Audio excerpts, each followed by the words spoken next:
dataran rendah ya, di bagian barat dan pantai timur, serta dataran tinggi yang dibentuk oleh pegunungan meratus di tengah. Nah, kondisi geografis Kalimantan Selatan ini banyak mempunyai rawa serta sungai-sungai. Sedangkan suku terbesar di Kalimantan Selatan yaitu suku Banjar. Nah, sebagian besar masyarakat Banjar tinggal di pesisir sungai.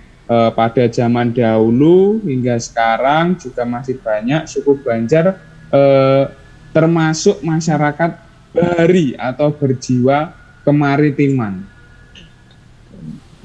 Suku Banjar terbentuk dari beberapa suku-suku ya, yaitu suku Bukit, Maanyan, Lawangan, dan Ngaju yang banyak juga dipengaruhi oleh Melayu dan Jawa.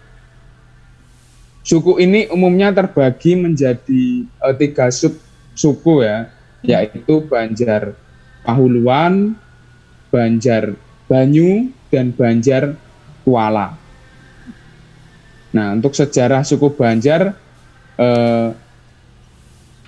falsafah hidup yang membentuk karakter dan jati diri sukunya itu tercermin langsung dalam etika moral yang ditampilkan dalam kehidupan sehari-hari. Nah, suku Banjar ini merupakan nasion lama, penduduk asli dari bekas kerajaan Banjar yang dihapuskan oleh Belanda tahun 1860. Nah, suku Banjar tadi dibagi menjadi 3 subsuku, yaitu Banjar Pahuluan, Banjar Banyu, dan Banjar Kuala. Nah, untuk yang pertama yaitu Banjar Pahuluan, pada asasnya ini adalah penduduk daerah lembah-lembah sungai atau cabang sungai negara yang berhulu ke Pegunungan Meratus. Kompleks pemukiman atau cikal bakal suku Banjar Pahuluan itu yang pertama ini merupakan kompleks pemukiman Bubuhan yang pada mulanya terdiri dari seorang tokoh ya yang berwibawa sebagai kepalanya dan warga sebagai kerabatnya.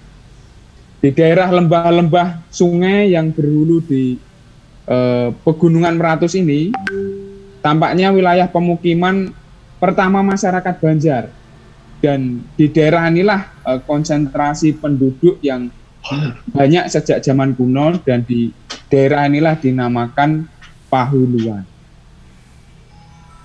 Nah, yang berikutnya yaitu Banjar Batang Banyu.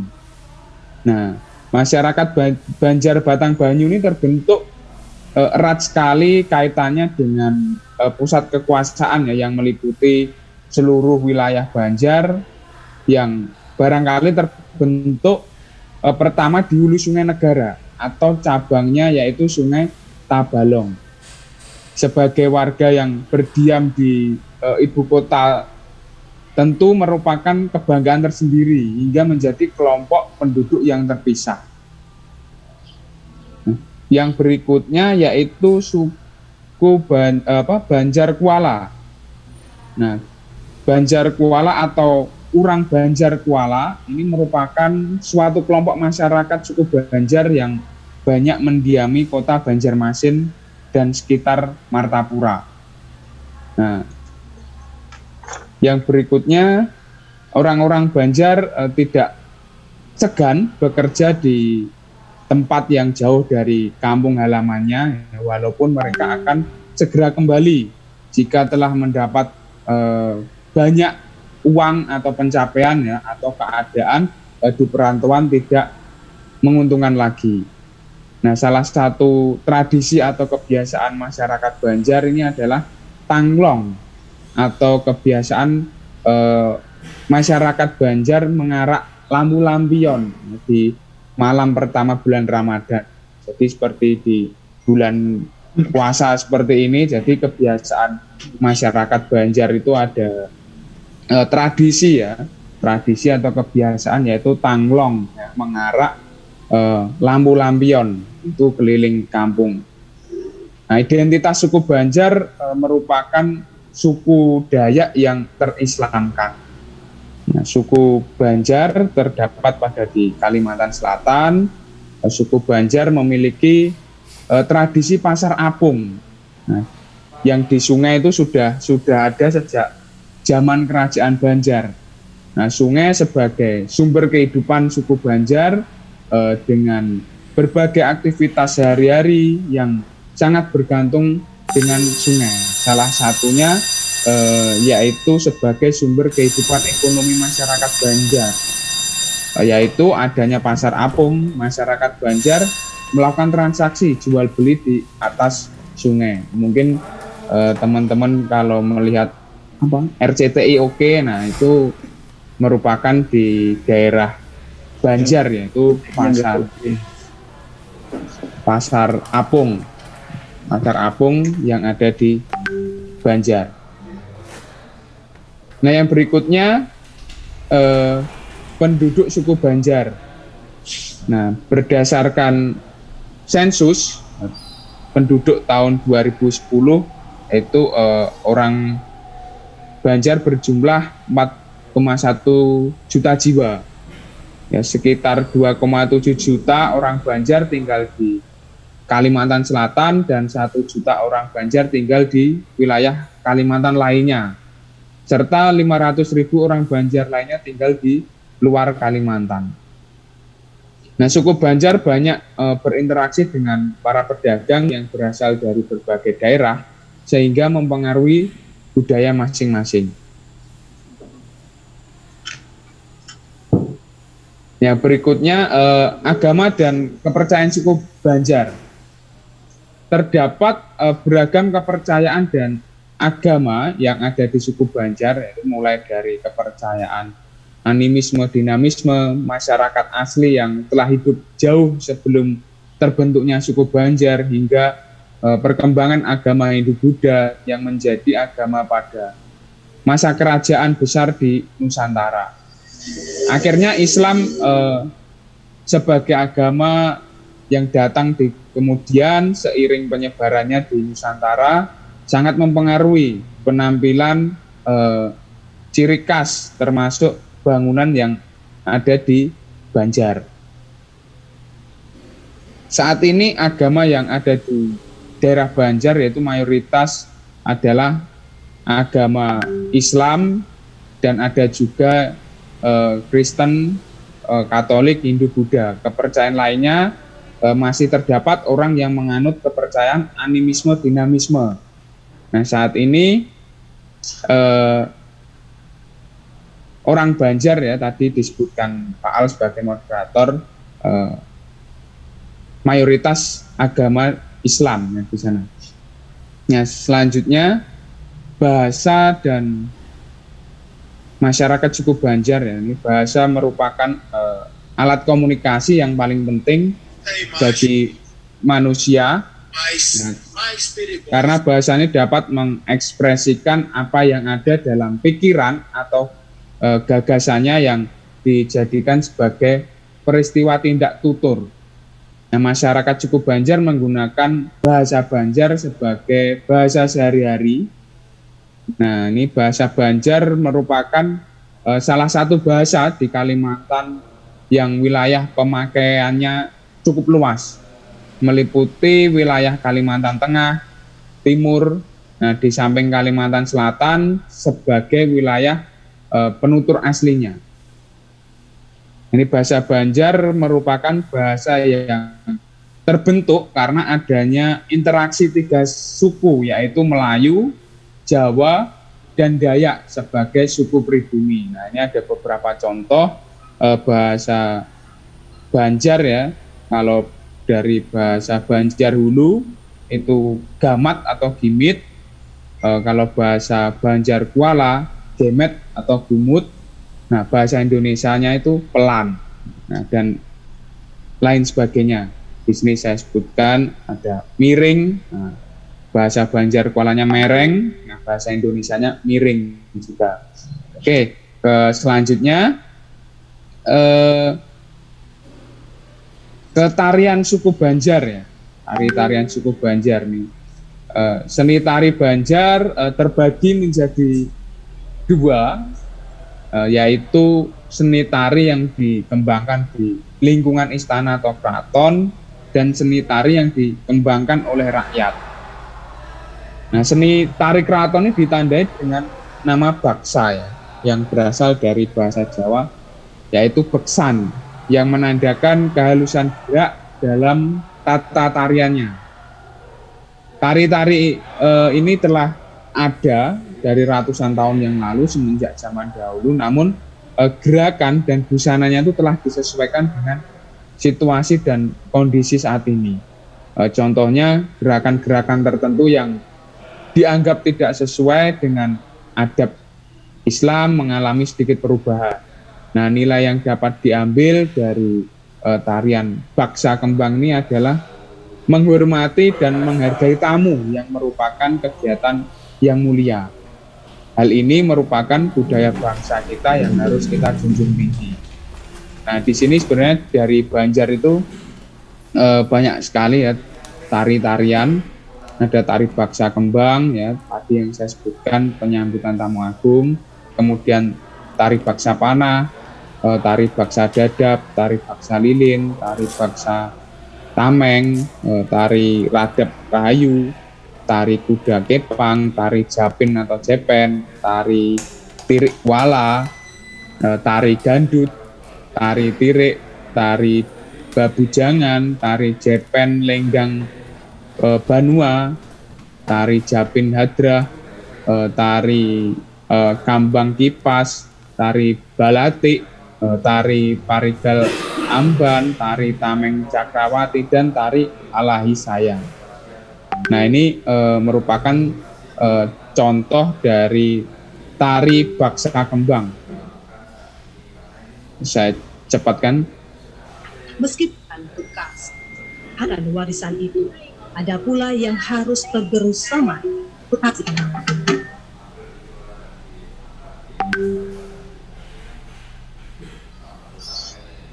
Nah, ini merupakan tari baksa kembang. Kami mempersembahkan sebuah tarian tari baksa kembang dari Kalimantan Selatan. Berikut sinopsis. Sinopsis dari baksa kembang. Tari ini merupakan tari persembahan klasik Banjar peninggalan budaya abad Hindu-Buddha yang syarat akan adat dan tata krama masyarakat Banjar. Tari ini menceritakan tentang putri kemuliaan yang memetik dan meruncing bunga menjadi rangkaian yang disebut program dan dipersembahkan untuk kekasihnya Pangeran Gagawangsa sebagai tanda cinta. Dan sekarang tari ini dipersembahkan untuk menyambut para tamu agung yang datang ke bumi Lampung Mangkurat sebagai tanda penghormatan. Jadi tari tradisi. Baik, saya cepatkan.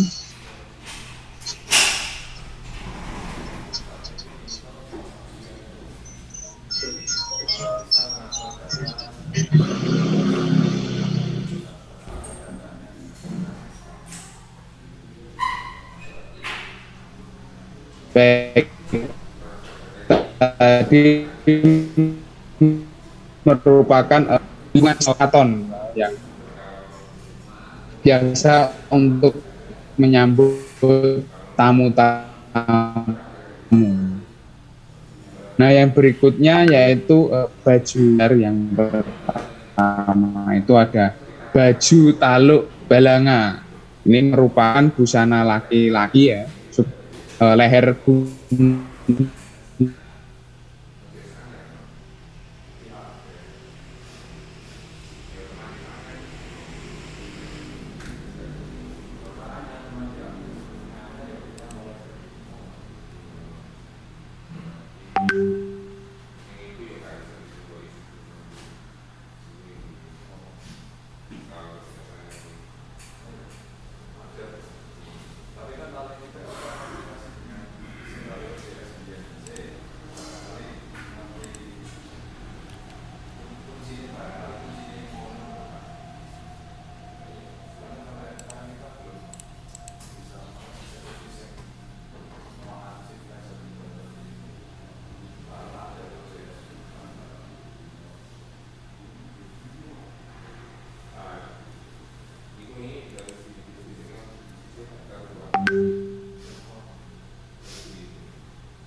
ini.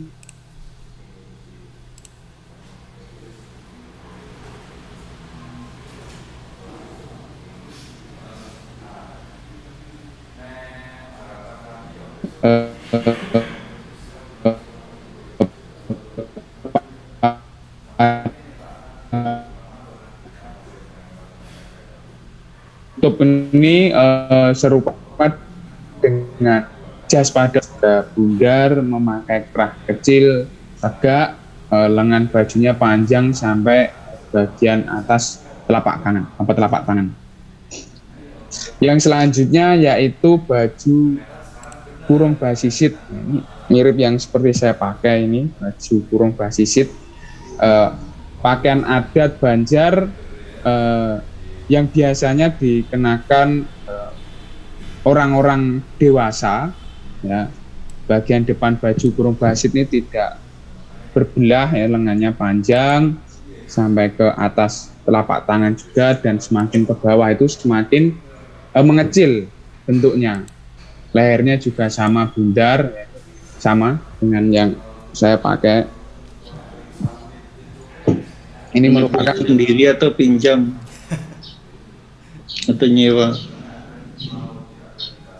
Pripun, Prof? Ini punya sendiri atau nyewa? Kebetulan ini saya pinjam di teman dosen PGSD, Prof. Jadi ada saya teman dosen yang di PGSD itu kan dosen tari sih, dan kebetulan memiliki beberapa baju ini, karena asalnya juga dari Kalimantan. Dan ini baru bulan kemarin itu dikirim langsung dari Banjar. Niatnya sih mau sewa waktu itu, Prof.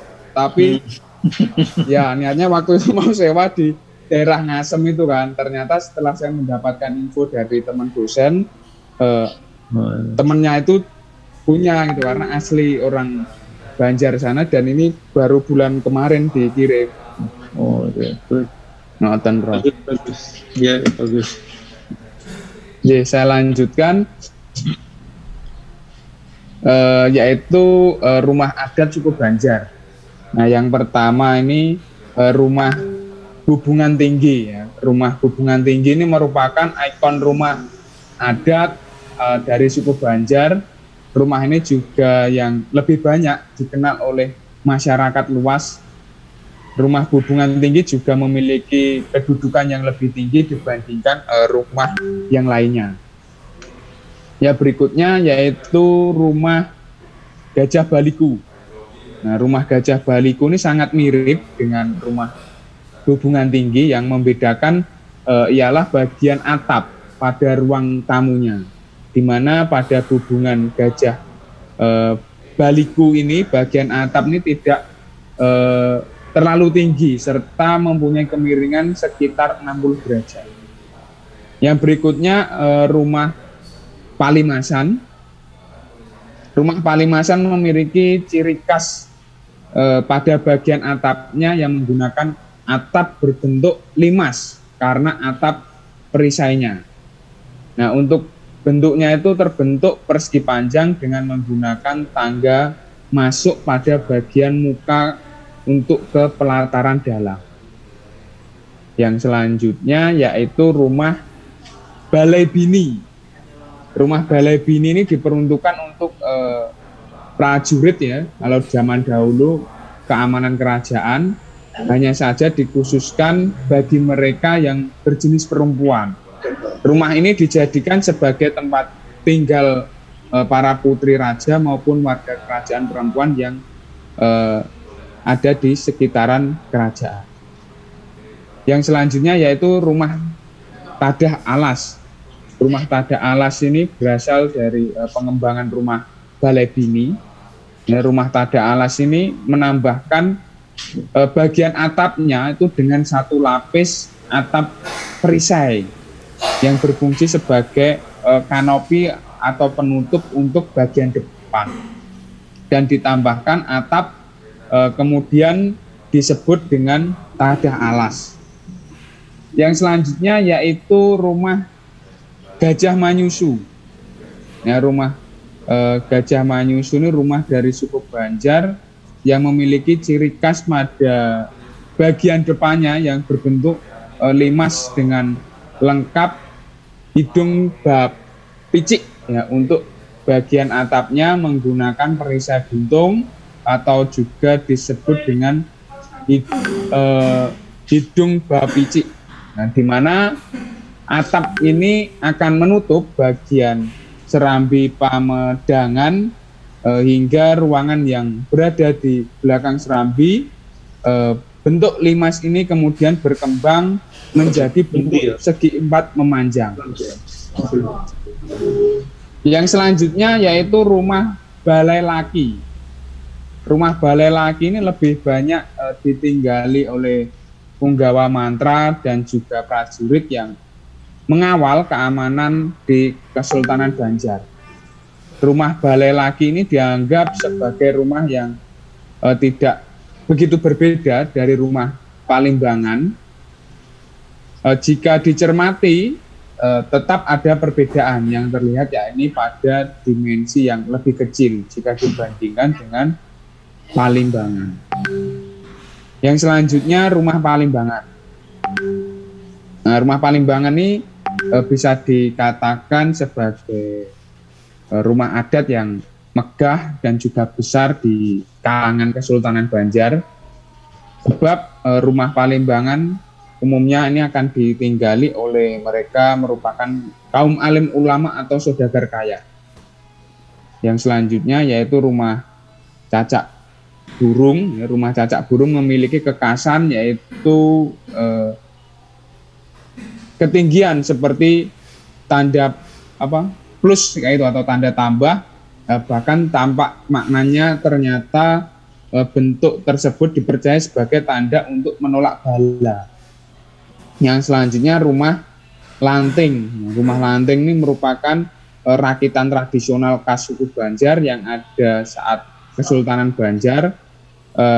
Meskipun hingga kini rumah lanting ini masih bisa ditemukan, adanya rumah lanting ini tentunya tidak jauh dari sungai atau rawa, karena rumah lanting ini berpondasi pada rakit, jadi rumahnya ini di atas air. Selanjutnya yaitu rumah Joglo Banjar. Joglo gudang atau limasan Banjar ini salah satu jenis rumah tradisional daerah Kalimantan yang menggunakan atap berbentuk trapesium. Nah, rumah joglo ini tidak memiliki anjung atau sayap bangunan. Jenis rumah ini banyak ditempati oleh orang Tionghoa Banjar. Yang selanjutnya yaitu rumah bangun gudang, ya, sering ditinggali oleh para pedagang dari Tionghoa yang membuat rumah satu, dan ini terlihat unik ya, karena adanya 3 pintu masuk yang tersedia dalam satu rumah tersebut. Baik, yang selanjutnya alat musik khas Banjar. Nah, ini yang pertama yaitu namanya alat musik panting. Ya, alat musik panting ini merupakan alat musik tradisional sejenis gambus, namun dengan ukuran yang lebih kecil. Nah, istilah panting ini berasal dari kata memanting yang dalam bahasa Banjar yaitu memetik. Ya, pada awal mula alat musik panting ini dimainkan secara solo atau perorangan, namun seiring perkembangan zaman yang maju, panting ini akan lebih menarik apabila dimainkan dengan beberapa alat musik lainnya, yaitu seperti babun, gong, biola. Nah, musik panting ini biasa dimainkan untuk mengiringi berbagai kesenian tradisional seperti teater, tari Jepang, dan tari tiri. Nah, ini merupakan video dari pembuat, dari pengrajin panting ini ya.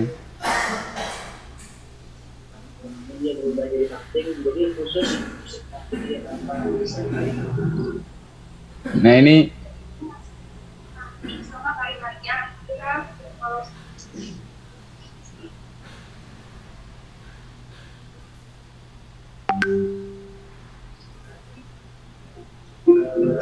Nah, ini alat musik panting.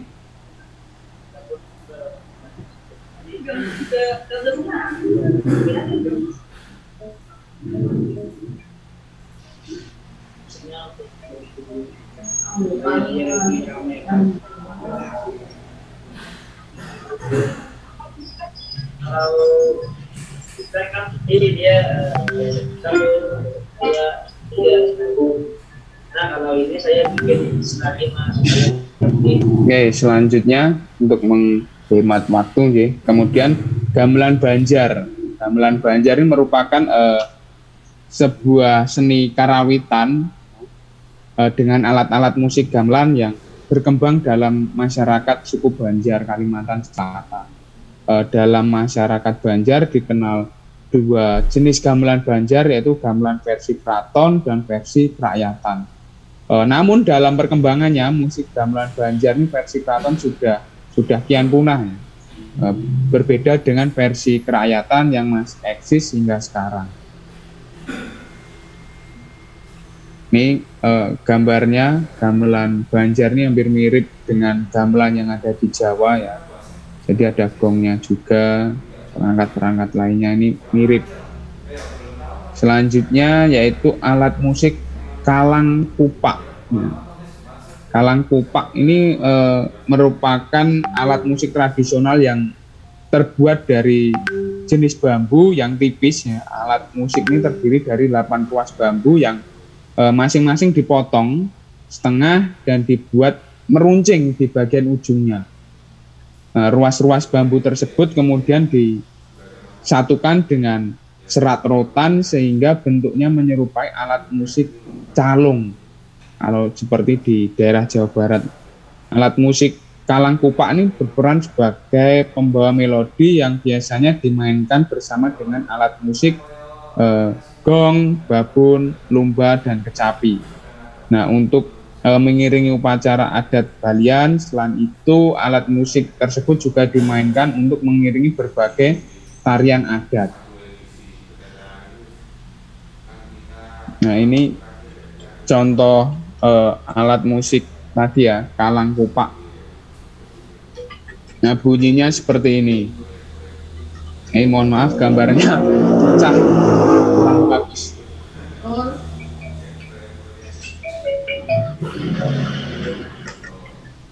Nah, ini bunyi dari alat musik kalang kupak itu tadi.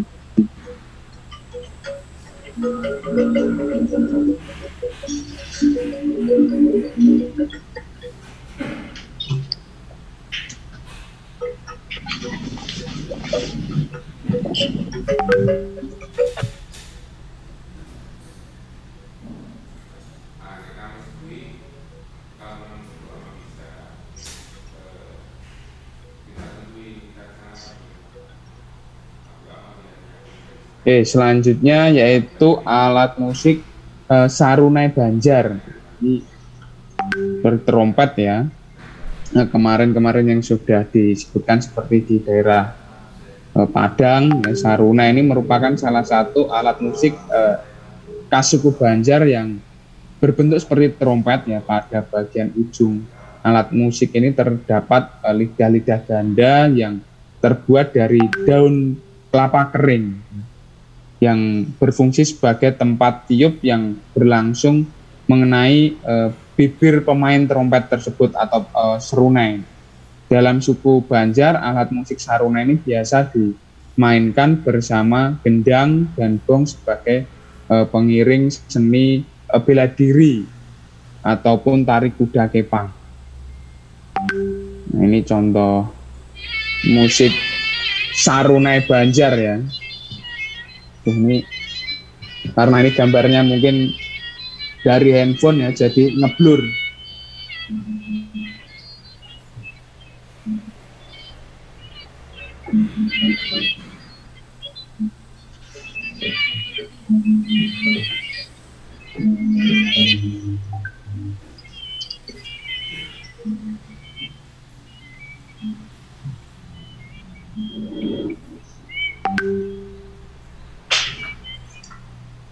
Siapa pimpinan itu?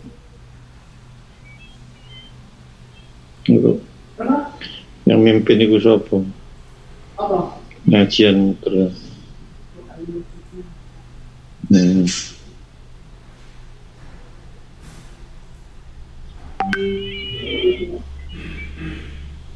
Baik, selanjutnya yaitu alat musik kalampat. Ini merupakan alat musik pukul tradisional seperti kendang ya, berkepala tunggal ya. Badan kalampat ini biasanya terbuat dari batung atau bambu tebal dengan ukuran diameter yang besar.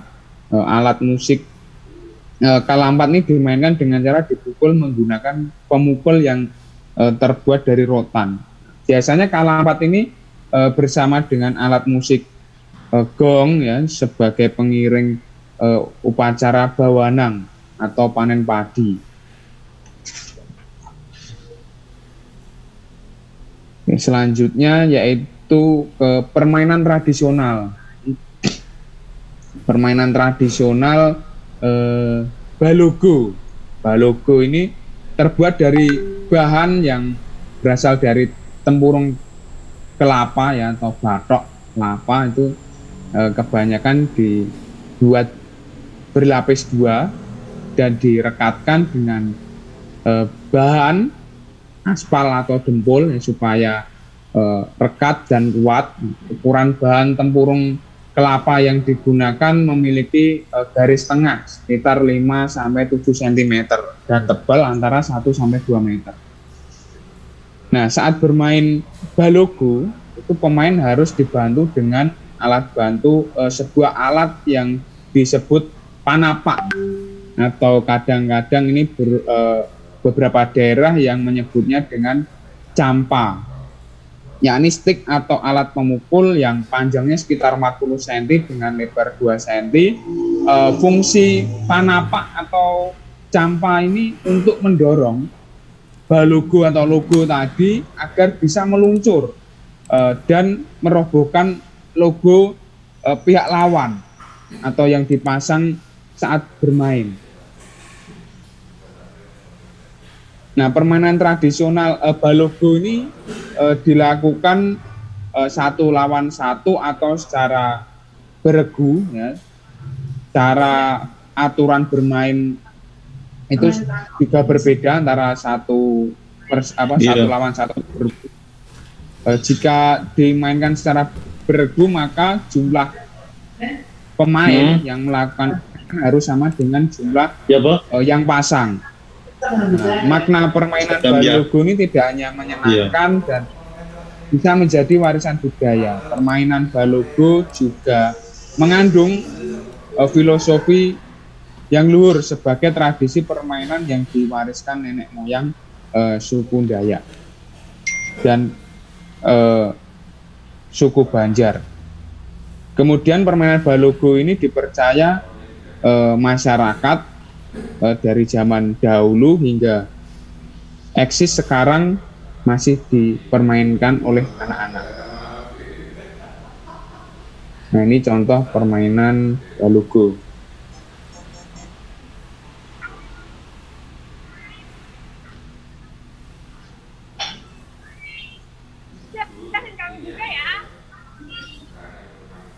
Ini dia nih yang namanya balogo. Nasional asli suku Banjar Kalimantan Selatan. Nama balogo diambil dari kata logo. Ini merupakan bagian dari alat logo. Bentuk alat logonya bermacam-macam loh. Bentuk jawang atau pulung, juga yang berbentuk buku atau penyu. Juga bentuk layang-layang, daun, bahkan bundar. Dalam permainannya harus dibantu dengan sebuah alat yang disebut panapak atau campa. Yang berfungsi atau alat pemukul. Dengan sticknya mencapai 40 cm dan 2 cm. Fungsi panapak dengan campa ini adalah untuk mendorong logo supaya bisa mundur dengan logo dan melawan.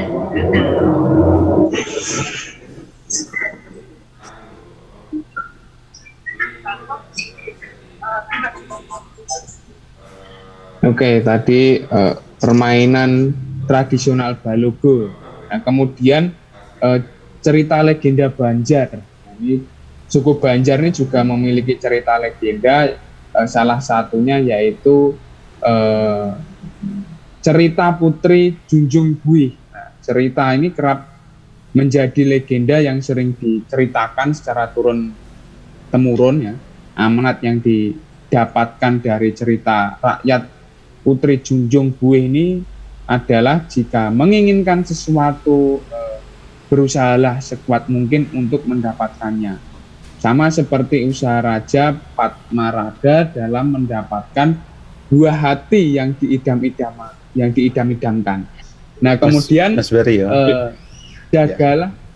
Siapa? Lebih dipersingkat, nggih. Oh, nggih, siap. Kemudian jagalah sesuatu yang kamu inginkan itu dengan baik. Tidak hanya intrinsik, cerita rakyat ini juga mengandung unsur ekstrinsik, yaitu unsur yang berkaitan dengan latar belakang sosial dan budaya. Selanjutnya yaitu jenis pernikahan suku Banjar.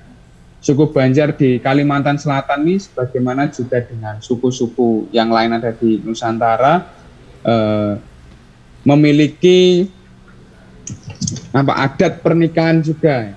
Jadi memiliki adat pernikahan juga, yaitu ada bahasa suluh ya. Istilah bahasa suluh ini diambil dari kata suluh atau obor yang dapat diartikan sebagai langkah awal atau penjajakan terhadap calon mempelai wanita dan keluarganya.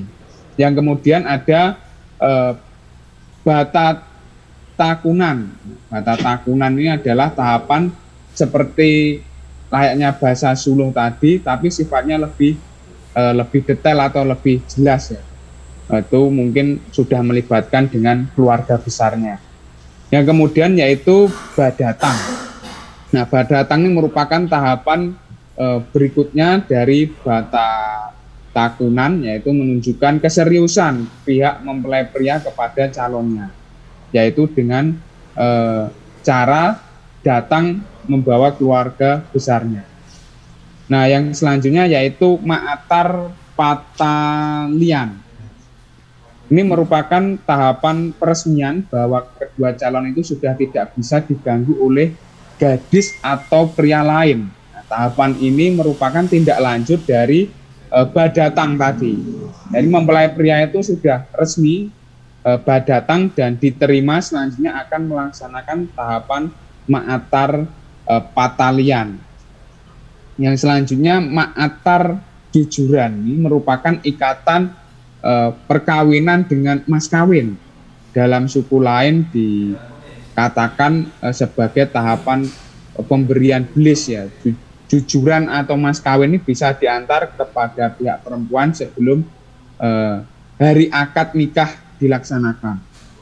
Yang selanjutnya yaitu nikah. Ini proses ijab qabul yang dipimpin oleh seorang penghulu agar hubungan kedua mempelai sah dari segi agama dan hukum. Yang selanjutnya ada bapingit. Jadi kegiatan setelah nikah itu perempuan telah menikah dan dipingit atau dikurung di rumah dan tidak diperkenankan bertemu dengan mempelai laki-laki maupun pemuda lainnya sembari mempersiapkan diri untuk batamat Quran atau acara perkawinan. Yang selanjutnya mandi-mandi. Pada tahapan ini mempelai perempuan bersama mempelai laki-laki tadi yang sudah menikah ya melakukan prosesi mandi di alam terbuka atau di atas balai yang terdiri atas 3 jenjang yang masing-masing sudutnya terpancang tombak yang diberi lelangit, terus semacam atap yang berwarna kuning. Warna kuning merupakan warna dominan dalam upacara-upacara tradisional suku Banjar yang memiliki arti kebesaran dan keluhuran. Yang selanjutnya batamat Quran. Nah, ini batamat Quran merupakan kegiatan mengkatamkan Quran secara bersama-sama, yaitu ketika tadi sudah sah menjadi suami istri, kemudian bersama-sama mengkatamkan Quran. Nah, yang terakhir yaitu hari perkawinan. Ini merupakan hari disandingkannya kedua mempelai dengan mengadakan semacam selamatan atau hajatan dihadiri oleh tetangga dan kerabat serta sanak saudara. Oke, yang berikutnya yaitu kuliner atau makanan khas suku Banjar. Ya. Nah, masakan khas tradisional Banjar itu yang sering kita dengar seperti sate Banjar, soto Banjar, ketupat kandangan, kue bingka, dan lain-lain. Berbicara tentang makanan khas Banjar tentu tidak terlepas dengan aneka olahan ikan lautnya atau seperti patin, baubar. Nah, ini selanjutnya pendidikan karakter berbasis budaya Banjar nih, yang dilakukan di sekolah-sekolah sangat berperan besar dalam membantu membentuk perilaku para pelajar agar mereka dapat menyalurkan jiwa remaja mereka ke arah hal-hal yang positif. Spirit dan prinsip hidup yang terus dipegang teguh orang Banjar akan membentuk karakternya. Orang Banjar memiliki pegangan kuat pada suatu konsep yang kemudian disebut sebagai etika religio-teologis, yang mana hal ini berarti bahwa dalam konteks kehidupan orang Banjar tidak lepas dari tanggung jawabnya sebagai makhluk Tuhan. Nilai karakter masyarakat Banjar seperti Gawi Mantung, Wajah sampai Kaputing, dan Sara Bakawa menggambarkan suatu etos kerja dan karakter orang Banjar yang bertanggung jawab, bekerja keras, disiplin, tekun, jujur, kreatif, bertanggung jawab, dan religius. Nah, implementasi pendidikan karakter berbasis budaya Banjar yaitu mengimplementasikan pendidikan karakter berbasis budaya Banjar ini dilakukan dengan berbagai bentuk, salah satunya yaitu mengimplementasikan pelaksanaan pembelajaran karakter cinta tanah air dengan lebih memahami, mendalami, serta mengimplementasikan berbagai kebudayaan Banjar dengan tidak meninggalkan nilai tradisional. Spirit dan prinsip hidup yang terus dipegang teguh orang Banjar akan membentuk karakter. Orang Banjar memiliki pegangan kuat pada suatu konsep yaitu sebagai etika tadi yang sudah saya sebutkan. Nah, budaya Banjar memiliki kekhasan tersendiri dari budaya lainnya, yaitu mulai pakaian adat, bahasa, karakter suku Banjar yang banyak diketahui kewajibannya mereka bekerja keras, ya, disiplin dan patuh terhadap ketentuan yang berlaku, tekun dan bersungguh-sungguh dalam mengerjakan sesuatu. Jujur dan dapat dipercaya, kreatif dengan memiliki kemampuan untuk berpikir lebih luas dan memiliki sikap religius yang baik dengan melaksanakan ajaran religius agama yang dianut, serta toleran terhadap pelaksanaan ibadah agama yang lain dan hidup rukun dengan pemeluk agama lain. Mungkin itu yang saya sampaikan, kurang lebihnya mohon maaf. Waktu saya kembalikan ke Mas Al-Muntaqo. Matur nuwun Mas Beryo. Untuk selanjutnya yaitu diskusi. Untuk diskusi ini saya buka termin pertama dulu. Monggo bagi teman-teman yang ingin bertanya atau memperkaya apa yang disampaikan oleh Mas Beryo, saya persilahkan. Izin Pak. Ya, monggo Pak Jumardin. Ya, terima kasih atas kesempatan yang diberikan.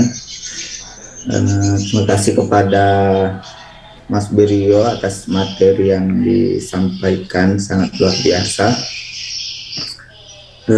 Sebelum saya menanyakan sebuah pertanyaan, saya ingin menambahkan sedikit.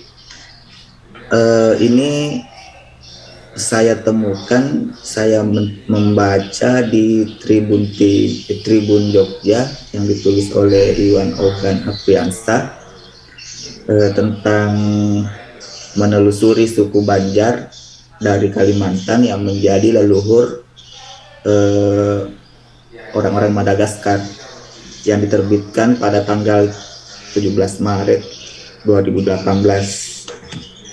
Dalam tulisan, halo, kedengaran suara saya, Pak? Ya, kedengaran. Nah, pada tulisan itu Saya juga baru tahu karena saya penasaran dengan suku Banjar, dan kebetulan suku Banjar itu kalau di Sulawesi Selatan itu, terutama orang Bugis itu menganggap bahwa suku Banjar itu adalah saudara yang paling dekat, kayak apa ya, adik kakak begitu. Namun tulisan karena saya penasaran dengan suku Banjar, akhirnya saya menemukan tulisan ini.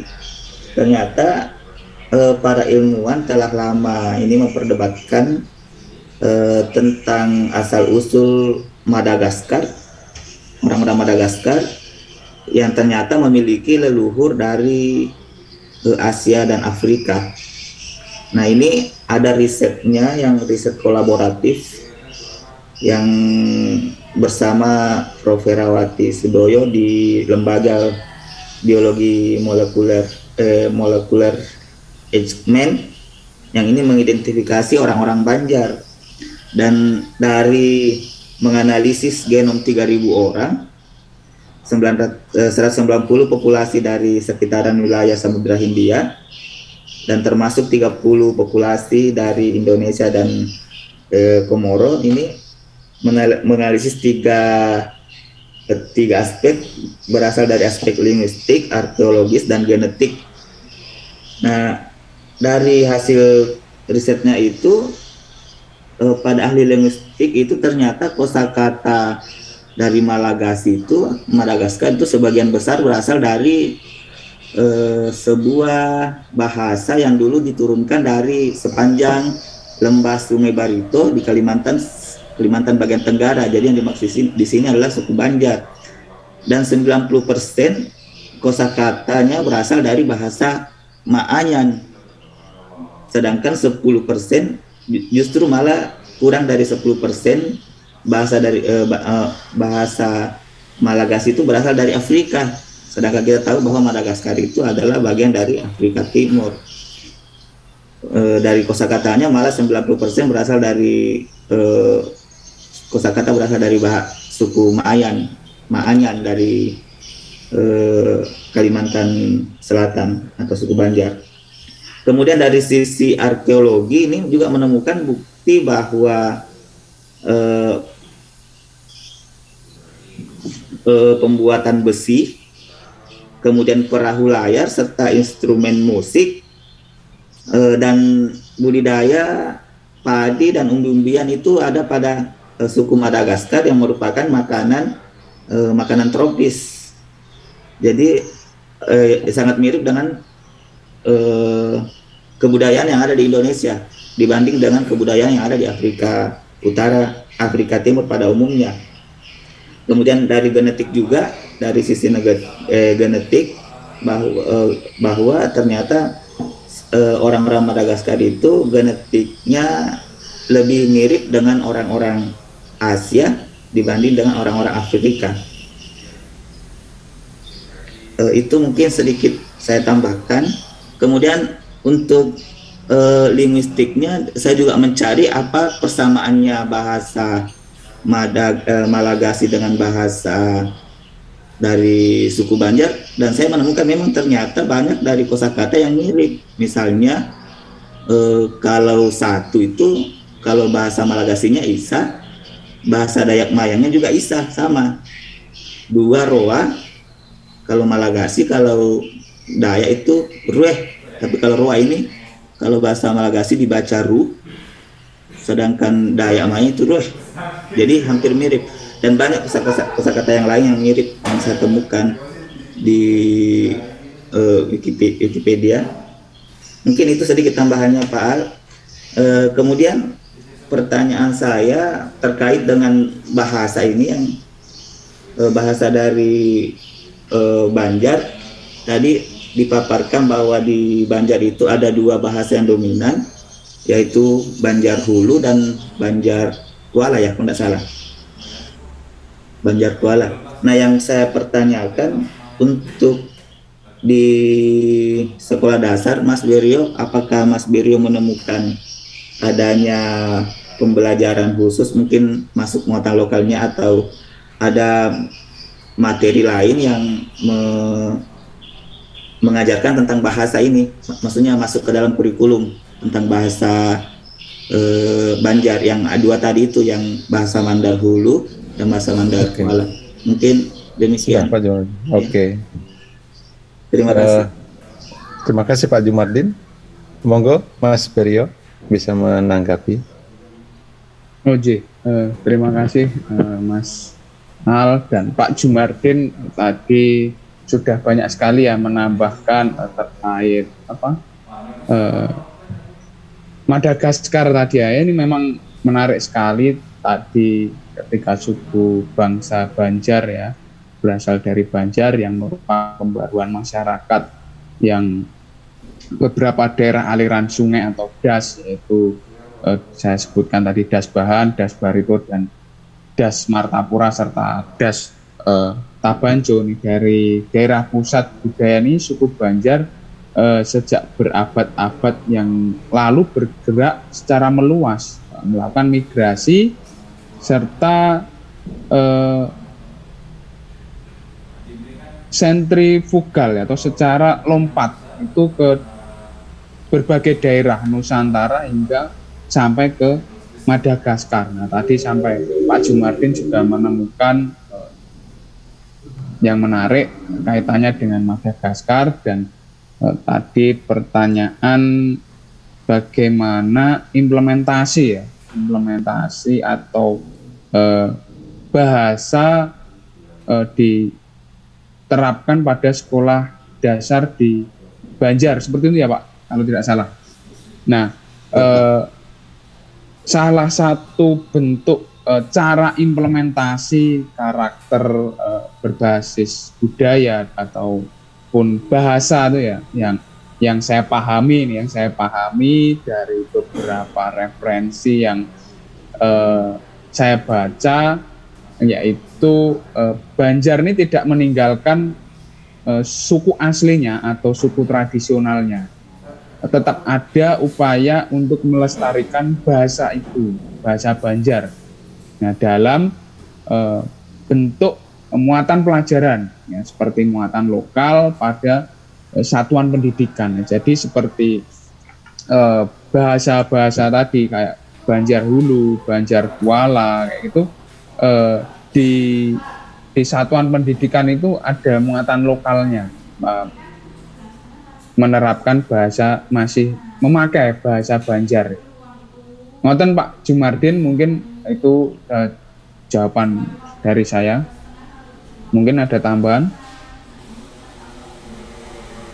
Oke, bagi teman-teman yang ingin menanggapi, jadi gitu Pak Jumardin jawaban yang disampaikan oleh Mas Berio terkait dengan pembelajaran bahasa bahasa Banjar, bahasa daerah di Banjar. Ada tanggapan lain Mas Jumardin? Jadi untuk pembelajaran bahasanya itu masuk ke muatan lokal ya Mas? Jadi iya Pak. Iya, oke. Terima kasih Mas. Oke, selanjutnya bagi teman-teman yang ingin mempertajam atau memperkuat atau menanyakan terkait dengan kebudayaan Banjar, kami persilahkan. Saya Pak Almuntako. Oke, Bu Herubulan. Ini orang Kalimantan ya, yang kenal dekat dengan Banjar. Ya, monggo. Iya, terima kasih Pak Al. Jadi kalau saya simak apa yang dipaparkan oleh Mas Berio itu memang asal muasalnya suku Banjar ini atau itu tidak jauh berbeda seperti asal muasalnya suku Dayak gitu ya. Kebetulan di minggu depan itu materi saya terkait Dayak. Perbedaan yang mendasar yang saya lihat adalah suku Banjar ini kehidupan budaya karakter religiusnya sangat erat gitu ya.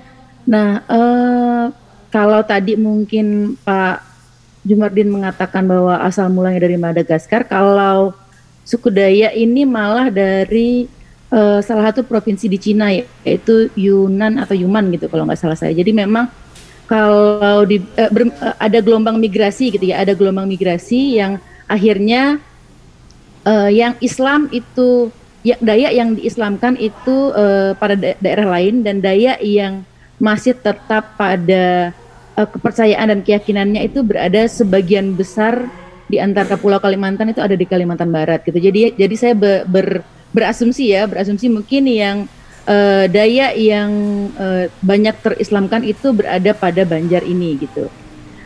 Pertanyaan saya yang pertama ada dua nih, Pak Al. Yang pertama, apakah suku Banjar ini berasal dari Dayak asli atau sudah mengalami hasil pernikahan silang antara Melayu dan Dayak? Karena kalau dari apa yang Mas Biryo sampaikan itu saya menyimaknya tidak jauh berbeda dengan Melayunya Pontianak gitu ya, Melayunya Kalbar ini. Dari baju kurung, dari baju teluk belanga itu banyak kesamaan. Kemudian yang kedua, mengingat dari sejarah Dayak dan Banjar itu apakah ada permainan tradisional gasing gitu ya? Karena kalau gasing ini kalau dilihat tidak jauh berbedanya sejarah gitu ya. Apakah di Banjar ini juga ada permainan tradisional gasing gitu? Karena kalau gasing ini saya lihat di Sulawesi ya, waktu Pak Jumardin menjelaskan itu juga gasing ada termasuk ke dalam permainan tradisional tersebut. Cuman mungkin hanya berbeda nama. Apakah di Banjar ini juga sama gitu? Karena kalau memang jika ada, ini hanya untuk menyempurnakan pemahaman saya, berarti memang sejarah Dayak dan Banjar itu berkaitan erat gitu. Apakah ada terkait permainan gasing, dan kalau menurut Mas Biryo, apakah karakter yang paling menonjol dari permainan tersebut? Terima kasih. Oke, sebelum saya sampaikan ke Mas Biryo, mungkin saya meluruskan sedikit dari apa yang disampaikan Mas Jumardin tadi. Ya, saya juga meluruskan. Malagasy itu dipengaruhi oleh suku Banjar begitu, bukan Banjar yang berasal dari Malagasy. Mungkin ya. Sebentar, Mas Jumardin stop dulu ya. Untuk ini mungkin karena Banjar itu disampaikan tadi identik berasal dari suku Dayak, dan besok itu dikaji oleh Mbak Herluan terkait Dayak. Mungkin Mas Biryo bisa menjawab pertanyaan Mbak Herluan tadi, dan identifikasi apa secara budaya begitu yang membedakan antara Banjar dan Dayak begitu, mungkin dari aspek bahasa dan lain sebagainya. Monggo Mas Biryo. Matur nuwun, terima kasih Mas Al. Tadi Mbak Wulan menanyakan bahwa Banjar ini mirip dengan Banjar ini dari Dayak atau asli dari suku Banjar itu sendiri. Nah, tadi saya sebutkan bahwa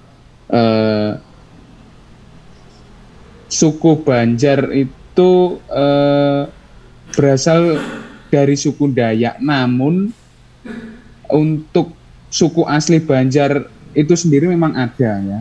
Jadi suku asli Banjar itu merupakan penduduk asli dari bekas kerajaan Banjar yang sudah dihapuskan Belanda pada tahun 1860. Dan suku Banjar ini memiliki sub-suku ya, yaitu ada suku Banjar Pahuluan, suku Banjar Batang Banyu, dan suku Banjar Kuala. Nah, ini merupakan suku asli Banjar ya. Kemudian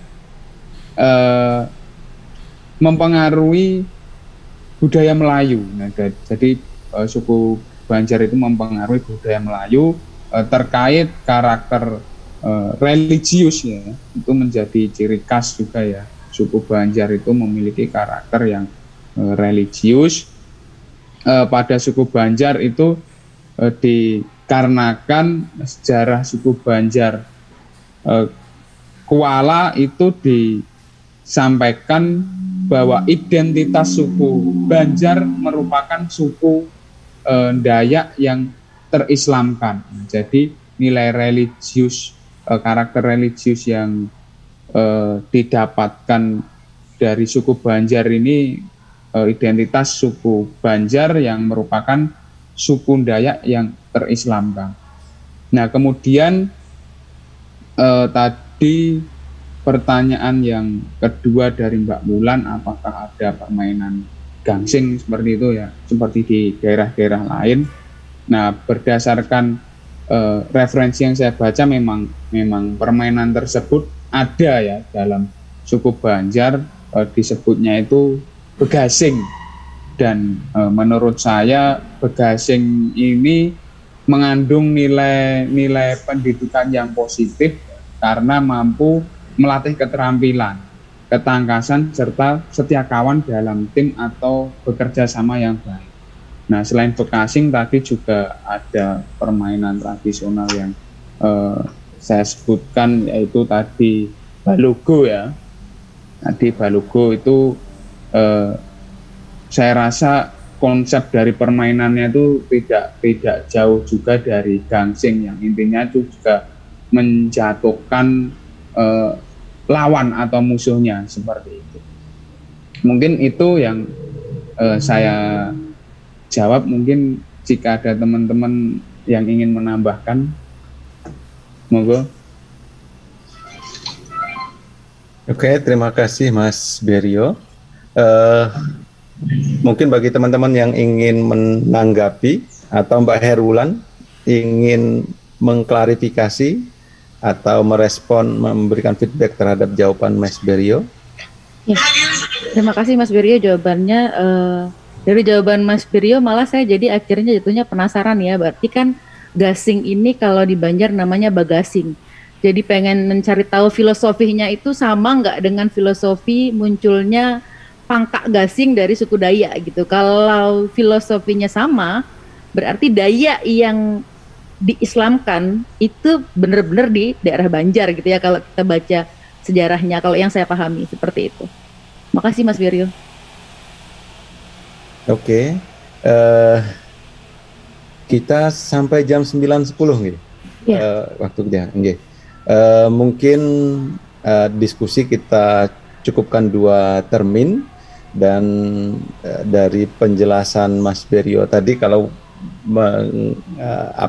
mengkaitkan dengan pertanyaan Mbak Herwulan, suku Dayak yang diislamkan, padahal di Banjar sendiri tidak hanya Islam begitu ya, dari seperti yang disampaikan oleh Mas Berio. Mungkin yang animisme bisa dibandingkan dengan Dayak, apakah masih tetap sama atau berbeda? Mungkin itu pertanyaan kita semua. Oke, selanjutnya karena ini sudah 8:57 menit, kami mohon penguatan dari Prof. Wahab untuk menguatkan apa yang kami diskusikan pada pagi hari ini. Selanjutnya waktu kami kembalikan kepada Prof. Wahab. Matur nuwun, Prof.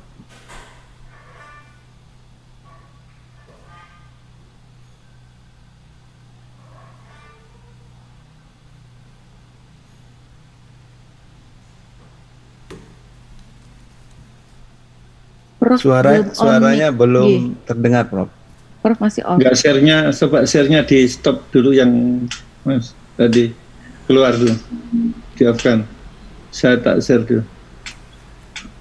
Sampun, Prof. Sampun, Prof. Ya, oke.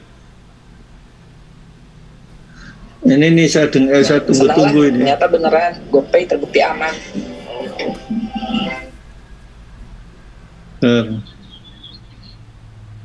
Debut kehangatan Woods Acoustic Session Take 1. Oke. Sebelum kami memulai madihin, izinkanlah di sini kami hendak menyampaikan beberapa buah pantun. Ya. Nyaman-nyaman menginum banyu setrop. Okay. Menginum banyu setrop pakai wadai wajik. Okay. Hanyar naik panggung ulun sudah lama lintuhut. Okay. Melihat Acil di higa piala tuh cantik-cantik. Ya, langsung saja. Bismillahirrahmanirrahim. Selamat menyaksikan.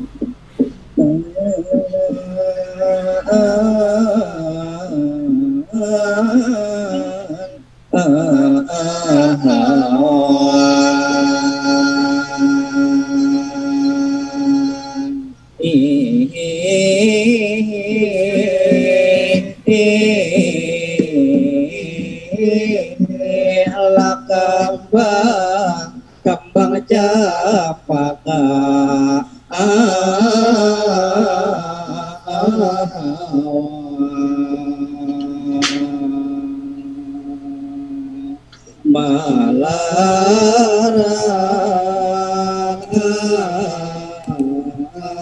sanja apabila kambang jampaka malarang sanja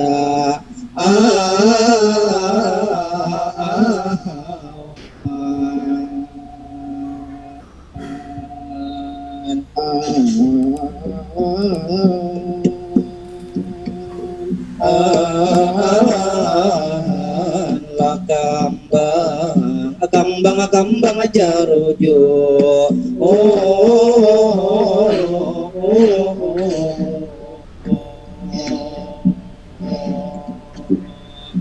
di pinggir banyu kambang jarujo di pinggir banyu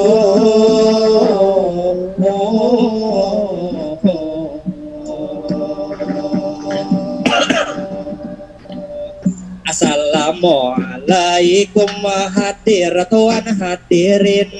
Waalaikumsalam kami jawab dalam hadir. Apa dengan bersidang dewan juri kami tampilkan matiin pada malam ini sudah malam penutupan meriah bukan main milad Syauqul Habib yang ketujuh ini acara dibikin jadi di awal ini kami bamatihin apa penghormatan dulu pada hadirin jadi yang pertama salaku pembina di sini Syauqul Habib salam hormat gasan sidin Bapak Haji Saidi Mansur alhamdulillah berhadir pada malam ini hadir lawan hadirin lalu kemudian kembali menyapa para penonton sekeliling yang di muka kita banyak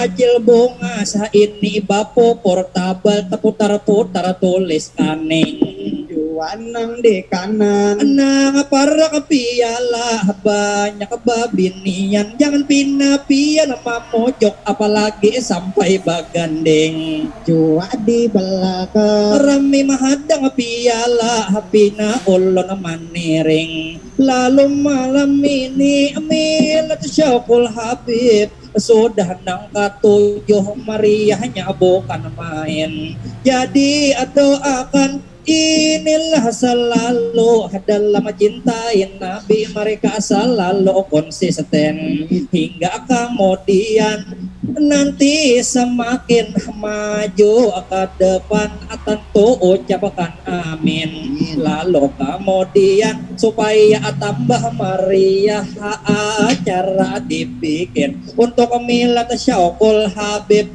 boleh bertepuk tangan hadir tuan hadirin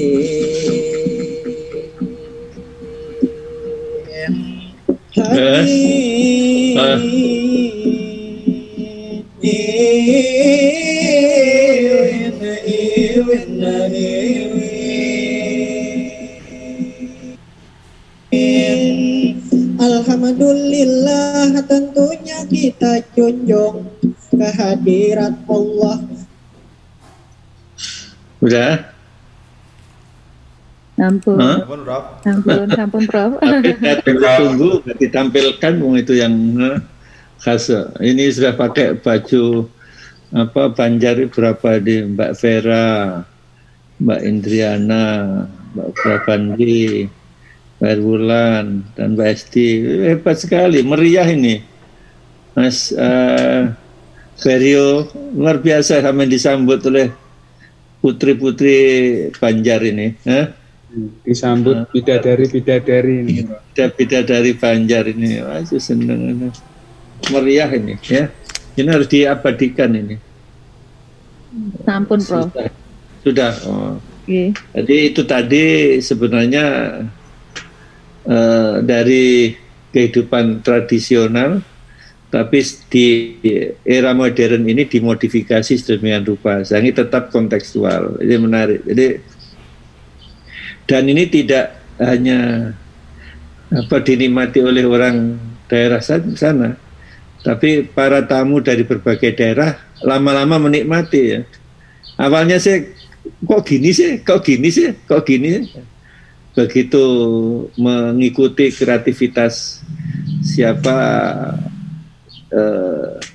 yang menjadi senternya itu Madihin ini, ya ada nilai-nilai yang diungkap di situ. Nah, itulah. Jadi kreativitas di situ sangat terbuka untuk menghasilkan ide-ide baru yang sesuai dengan yang dikehendaki ya. Nanti kalau acara Madihin untuk anak-anak terus gimana nanti dunia anak-anak dimunculkan. Tapi memang ini tadi sudah diingatkan oleh siapa ya, Mas Sumartin atau siapa, terlalu muatannya terlalu banyak dewasanya, jadi dunia anaknya kurang banyak ditonjolkan. Padahal kan ini kita tidak mengenalkan dunia budaya untuk orang dewasa, tapi bagaimana kita di samping itu selintas kita tahu memang dunia dewasa, tapi kita juga fokus pada dunia anak-anak. Coba dieksplor nyanyiannya Banjar untuk anak-anak apa.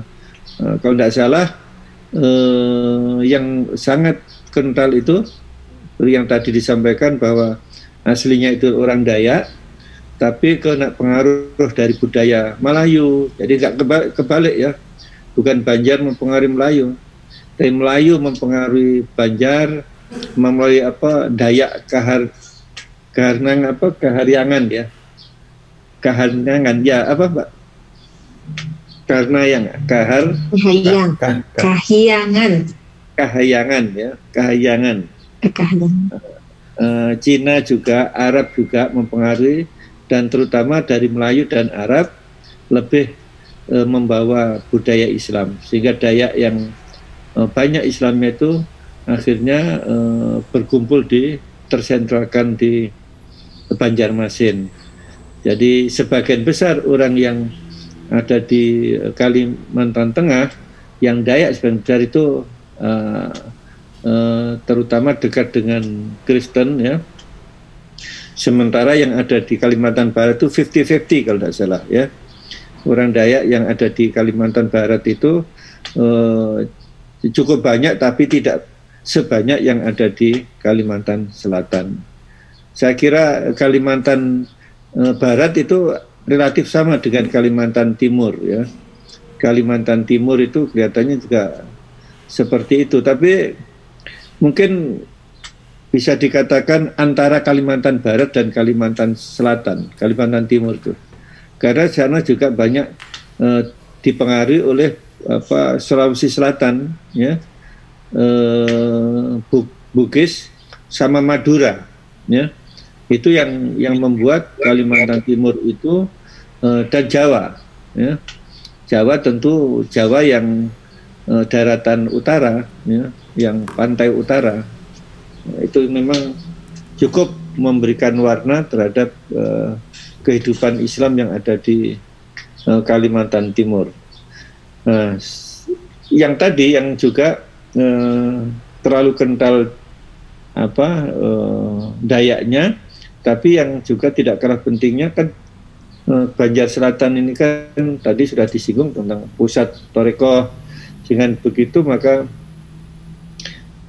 dunia anak-anak termasuk juga rumah-rumah tahfidz ya, bahkan juga anak-anak itu sejak dari usia kecil sudah dikenalkan Al-Quran, dan hampir sama terjadi yang ada di NTB ya. NTB itu hampir sama yang ada di Kalimantan Selatan. Kendati pun NTB itu lebih utuh, tapi Kalimantan itu mendekati yang ada di NTB. Nah, inilah budaya-budaya Islam itu sangat kental, sangat mempengaruhi, dan hampir mungkin 60-70% ya yang Islam ya Mbak Herwulan ya, kalau di Kalimantan Selatan itu Banjarmasin itu bisa-bisa 80 ya. Ya, Prof, kurang tahu Prof kalau Kalimantan Selatan, tapi kalau Kalimantan Barat itu memang dari beberapa Kalimantan, data yang saya temukan itu Dayak itu banyak di Kalimantan Barat, Prof. Oh ya, yang Islam ya, apa separuh-separuh ya. Kalau Dayak. kalau Dayak di Kalimantan Barat itu terbagi di 4 kabupaten kota, Prof. Kalau dari segi keagamaan jumlah Islam lebih banyak daripada yang jumlah asli agamanya Dayak. Dayak itu animisme, Prof. Ini dia Jubata dia Tuhannya. Oke. Baik, besok kan kita dalami ya. Mbak Hermulan minggu depan ya? Oke, Prof. Maju minggu depan. Bisa masih di rumah ini. Gitu. Ya, besok. Udah saya ancang-ancang sama saya bawa itu kopiahnya itu. Kalau tuh sudah apa tanggal berapa itu, tanggal maunya kan tanggal 20 kan? 20 sudah tak siapkan mau tak bawa itu. Karena maju 1 minggu jadi cukup saya simpan di rumah saja. Saya kira bagus sharingnya Mas Beryo. Ini namanya Beryo Dewi Saputra ini. Leres, Prof. Mana itu ceritanya itu? Orang mana kamu? Orang Jawa, Prof. Sragen. Apa Beryo itu? Kayak orang Ambon ya, Prof. Saya nggak tahu itu. Aneh-aneh kok di Jawa juga namanya kadang-kadang orang Jawani itu. Orang mengidentifikasikan orang Jawa. Nggak tahu mungkin bapaknya, ibunya kreatif jadi. Apa nyampur itu jangan-jangan itu nama bapak itu. Baru ibu Betty sama Mario. Siapa nama orang tuanya? Nama orang tuanya siapa? Nama orang tuanya Suwardi dan Sukarmi, Prof. Nggak nyambung sama sekali.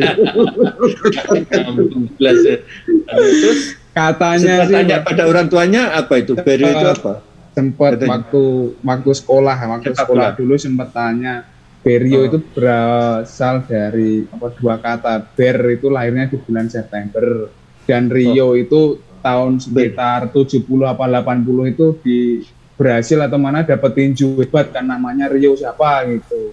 Karena bapak hobinya tinju, suka lihat tinju itu loh. Jadi diambilkan itu. Lahir di bulan September dan Rio-nya itu nama petinju katanya. Petinju dari Brasil. September, Desember juga ber, November yang ber. Itu sudah November Desi, November Novi kan itu. September Septi kan diambil depannya ada ber ya bisa ini bisa September, bisa Oktober, bisa November, bisa Desember. Harusnya apa ini kreatif itu Bapak ya. Harusnya Sabtu aja Bang. September. ya Suprio Sabtu.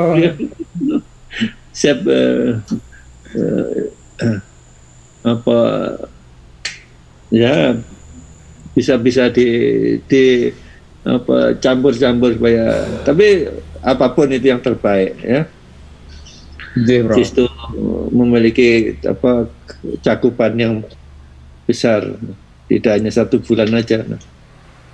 Kalau Desrio berarti apa? Desember atau September tadi? September. September, Bro. September ya. Oh ya. Sabto. Ya enggak apa-apalah.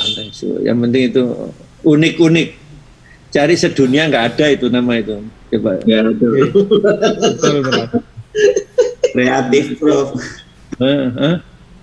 Kalau Vera itu Saambyok, Indriana ya Bajak, yang lihat di Google itu Wood, terus kelihatan berapa itu.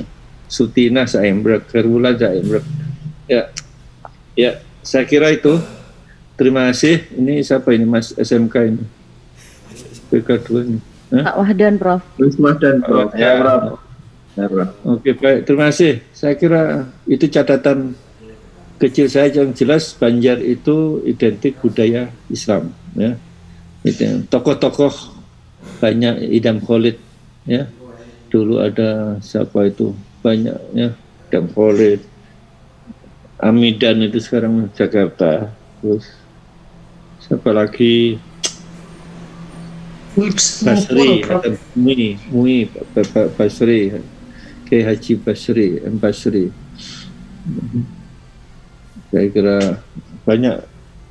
Kamu termasuk Antasari ya, siapa jenis pahlawannya itu siapa? Mas Berio. Nggih, Antasari sejarahnya itu. Antasari, Mas Berio. Antasari ya. Antasari. Ya. Antasari itu kerajaan Islam di Banjarmasin itu. Itu termasuk dari Aceh ya. Aceh akhirnya berlanjut di Banjarmasin dan Hasanuddin, itu termasuk perjalanan kesultanan yang menyebar dari Aceh Darussalam. Baik, terima kasih. Ini puasa ini mestinya itu tadi hanya sampai 80 menit itu mana jam 3.60 sampai 8.50 mestinya. Kalau yang normal 9.50 maksudnya. 8.50 ya, bukan 9.10. Baik, terima kasih. Mari kita, sudah diambil ini untuk di. Sampun, Bro. Sudah ya. Saya kira cukup. Terima kasih. Mari kita akhiri dengan berdoa mulai. Alhamdulillah. Terima kasih. Assalamualaikum warahmatullahi wabarakatuh. Waalaikumsalam warahmatullahi wabarakatuh. Matur nuwun, Bro. Terima kasih. Ya. Alhamdulillah. Mantap. Matur nuwun. Wah, ini kerjasama dan kekompakan luar biasa ini. Selamat Mas Berio. Minggu depan jangan lupa pakai ikat kepala ya, guys. Aduh, punya teman. Nanti Mas Ibda sama Teteh tak paketin meneh. Oke? Oke. Minggu depan sama aku Mbak Mulanda. Pak Al udah pakai itu loh. Matur nuwun. Ngayau ya Pak Al. Tinggal cari goloknya ini. Aduh, jangan. Waduh, Pak Jumari juga pakai, ternyata sudah bekal ya minggu depan. Tenang guys. Oke, makasih ya teman-teman. Aku pamit ya, Mas. Terima kasih semua.